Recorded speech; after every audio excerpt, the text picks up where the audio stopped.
Hey guys, welcome back to 9 to 5 Gamers. Today we're looking at Turing Machine.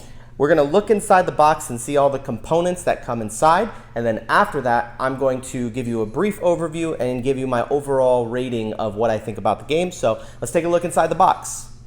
Alright guys, this is Turing Machine. Let's take a look at the components inside the box.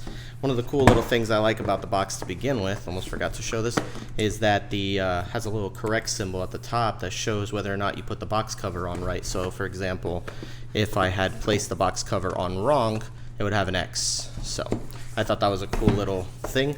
I think in the Dice Tower they said that should be industry standard, which I tend to agree with. I think that would be cool if more boxes did that. Here's the instruction manual. As you can see, this is actually not a very complicated game to play, although the complexity of it can be, a bit challenging at times. I think some of the easier levels are very easy. Comes with a scoring pad. Well, not a scoring pad. I always call them scoring pads, but this is like a little sheet that tells you for you to write down your information for your deductions. Also, keep in mind at the bottom here, it has the website www.turingmachine.info. If you go there, you can actually just use their online website to randomly generate puzzles. So there's an infinite amount of puzzles you can get inside the box. Over here, you have to assemble this. It comes with like punch out boards, but this is how you assemble this. It has the tracks 1, 2, 3, 4, and 5. And this little thing just goes back inside the box like this. This is for these pieces right here. I know this is going to be unsatisfying for people, but I'm going to be honest with you, this is really hard to grab. The box wasn't made primarily, it's not made very well, to be honest, so that's one issue that you probably got to deal with. We have the numbers, the number ones, and those are going to go in that first little slab right there in the number one side, and then you just keep doing that with all these pieces, but I'll show you more about that a little bit more up top. And then it comes with a bunch of these are those little testing sheets. They have all of them, a ton of them that exist. Each one of them has a green, purple, yellow, and yellow blue side that corresponds with different tests and stuff like that. So these are all really well put together. Big stack of those. I mean, it's thick. Then you have player aids, which also are for hiding the information that you are writing down on your own little pad. They're actually kind of small, but they serve their purpose, which I think is pretty cool. Then you've got this thing that goes in the center. This is where you place all of your tracks with the different qualifiers. Here are those cards. They all have numbers on them. They're numbered 1 through 48. You got a bunch of those different cards, each one with different things. For example, the blue number compared to 1. Then you've got more of those. This one says, if the sum of all the numbers is even or odd when you add them all together. So they get more complicated as you go down the list there. And then it comes with a marker for writing on the sheets that I showed you earlier, which were these. You're just going to check off whether it's A, B, C, D, or E, or F. And that's pretty much all the components that come in the box. Everything stores up really well. You just kind of put all of this stuff in one spot over here. I forgot to put that back there, but that's fine. And then this goes on top with the instruction booklet. And then that goes like that, and that's it, Turing Machine. All right, guys, now that you've gotten a chance to see inside the box, let's take a look at how the game works. And so the first thing you're going to need is obviously the instruction booklet, because in here, it's going to show you a couple of puzzles that you can start off with. I think it comes with 20 puzzles you can start with. And then after that, you can just use the online website to create millions of possible combinations of all of the pieces here.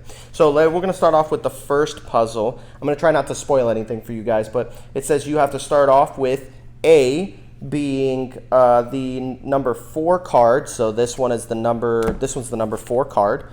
And then also number 447. And so then we would take the number 447 and the number 4 card, and that goes under A. So then we would do it like this, and then this would go over here, and then we would just take the marker and label this A.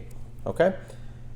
After we do that, we're going to do the same thing for the next one, which would be the 9 for B. And then after 9, we would put 646, which is this one. That goes there. And then we label that one as B. And then you're just going to continue to do that for the setup. So number 11 with 566. That's this one. And that one's going to be C. And then this one will be D. And then you're going to flip these over, obviously, so that they face you in a way that you can kind of see them. And the reason we put those check marks there is so that way you know which one goes where in case you're playing a multiplayer game and everybody's grabbing these little cards to do their tests. Then after that, you arm yourself with one of these little pieces of paper and a pencil, and you're good to go. And so as you go through the game, in Turing Machine, it's really pretty easy. You start off by you're trying to figure out, the premise of the game is that you're trying to figure out a 3-digit number, okay? And that 3-digit number could be any 3-digit number, but the book already knows, the book that it gives you, this code, matches up with a certain pattern of numbers. It's 3 numbers, okay? And so to start off with, you're going to want to make up a 3-digit number that you can use to guess. So we're going to start off with 1 blue, right? 2 in yellow, and 3, let me not do 2 yellow. Let me do 3 yellow, and let me do 5 purple. And then the goal of this, that's just a guess, right? It could be any 3-digit number. That's just the one that I always use. And so you put them together. They look like little Swiss cheese slices with the blue on top, the yellow in the middle, and the purple in the back. And then you line them up like this, and what that does is you got to make sure the circle, the square, and the triangle match up, and then it's going to create a little opening. That little opening is that little window is going to show you whether or not this number matches up. So for example, I want to verify the number, the yellow number. So this one says for A, the yellow number compared to 4. So what I do is I say, well, this is the number 3. And the number 3 is less than 4. So if I grab this little panel, which I flip over and put it behind here, if the number is less than 4, because that's what I'm testing, is the number less than 4? This is not going to tell me that the number is 3. It's going to tell me that it's a number less than 4. Okay, because it's comparing whatever my yellow number is to 4. Now, if I had put a yellow 5, then I'm testing if it's greater than 4. So I put this underneath, and when you do that, you should see a little X. That X is telling me that it's incorrect. That means that the number I'm looking for is not the number 4, is not the number 3, and it's not the number 2, and it's not the number 1. So I grab my pencil, and I will go to my sheet, and I will cross out the numbers 1, 2, and 3 on my paper, okay? That shows me that the yellow has to be a 4 or a 5. So I know for the next test that I'm going to be changing the number 3, and I'm going to be choosing either the number 4 or the number 5. Now, what I'm allowed to do on my turn is, and this is playing solo, but if you're playing with people, everybody's going to get to test one of these things, okay? Then after you do your test, you're going to put an X for A, because I tested A and I got an X. And then for A, under this little box, I'll write is 4 or 5, right? So those are notes that I'm taking. So then after I do my first test, I'm allowed to do 2 more tests. I don't have to do all 3. I can do up to 3. But I'm going to test and say, okay, let me test this one. This verifier shows the number of 3s in the code. Right now I have only 1 3 in the code. So if I put it under there, look, I got another X. So I got an X for the letter B, and I know that there's only 1 3 in my number, so it can either be 0, 1, 2, or 3 3s. It could either all be 3s. There could be 0 3s. There could be 1 3, 2 3s. But now that I've tested this, I know that there isn't just 1 3. That means there's probably no 3s, or there might be more than 1 3. So I know that. So this is what you do. You just keep doing these tests over and over and over again until you think you have the right answer. And then after that, you submit your puzzle by checking the solution. But it's a one-shot thing, so if you got to do it only when you're sure, because if you're wrong, you can't go back and change because you know what the answer is now. So now you have to you're out of the game, you're eliminated, and then everybody else gets to keep trying to solve it. Whoever solves it in the least amount of guesses is the one who wins. I really enjoyed this game. I'm going to go through each of the parts of it. So setup and storage. Setup is super, super easy. Takes a little bit of work, but it's nothing crazy, so I don't think that the setup takes away a lot of points. The storage is where I want to take away points, but I think it might be just a me issue. I think I may need to get like an insert for this, because the reality is that the insert that it came with, it's blocked off, but the inside is so cheap. It's literally folded cardboard that it's literally coming apart. Like cards are falling underneath certain parts and sliding into other areas with other components. If cards get stuck in there, it's hard to like grab the cards from the bottom. You really just want to like dump the box over. I think the storage in this game was okay. It's not that big of a deal. I suppose if you put the cards, that's actually a better idea. I should probably do that. If I put my cards in plastic bags, at least there it's like I know that they're stuck in the bag and they're not going to go flying around everywhere. But everything else fits in it perfectly, so storage is actually pretty good. I don't think there's anything really wrong with the storage.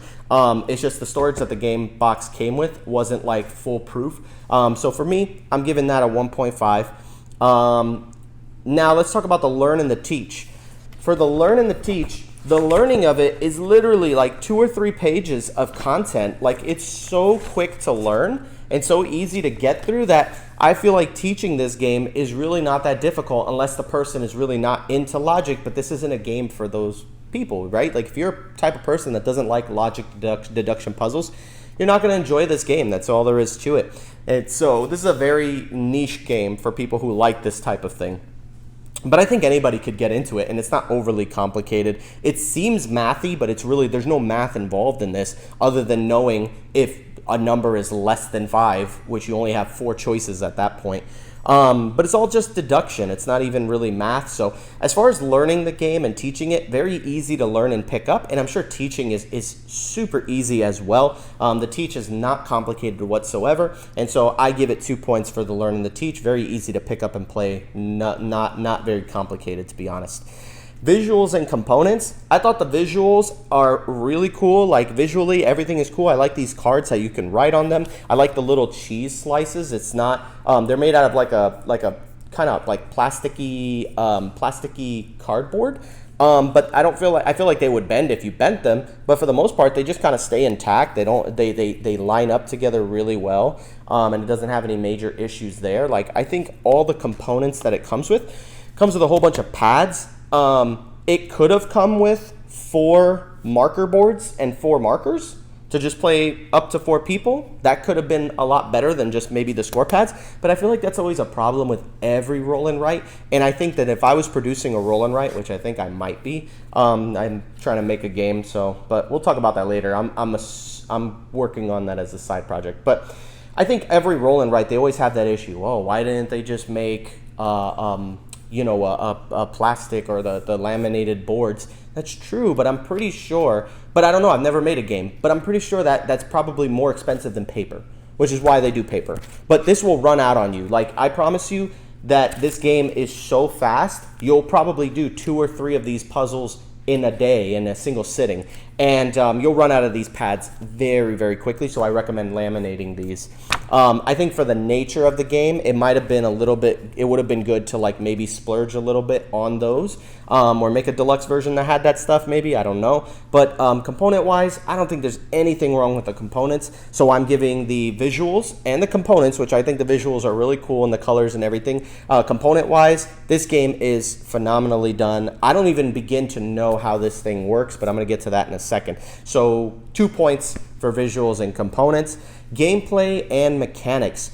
The amount of work that went into making this game and making it function the way that it does, I can't even imagine. I'm assuming that they had some kind of computer system that did that and put all these algorithms together. But man, having it physical in person, like you could easily just make this an app, but I just don't feel like it would be as popular in an app form. It honestly feels like Wordle just with numbers, and man, I just love the feeling that this game gave, because Wordle was very, very popular for a while and people were always doing them. There's still probably people that actually do them, but it feels like a Wordle that you can actually just set up and do. I mean, with a cup of coffee or tea or something, and you're just sitting there working on these little number things in the morning.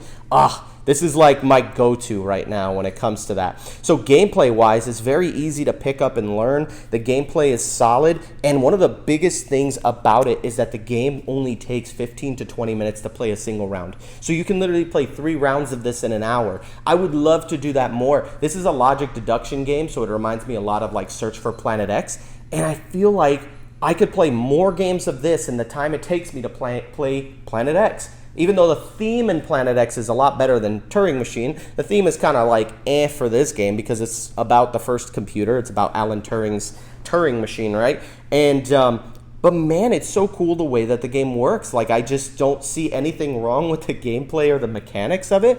Gameplay mechanically, this game is flawless, and I'm giving it another 2 for gameplay and mechanics. This is such a solid game to play. And last but not least, theme and fun factor.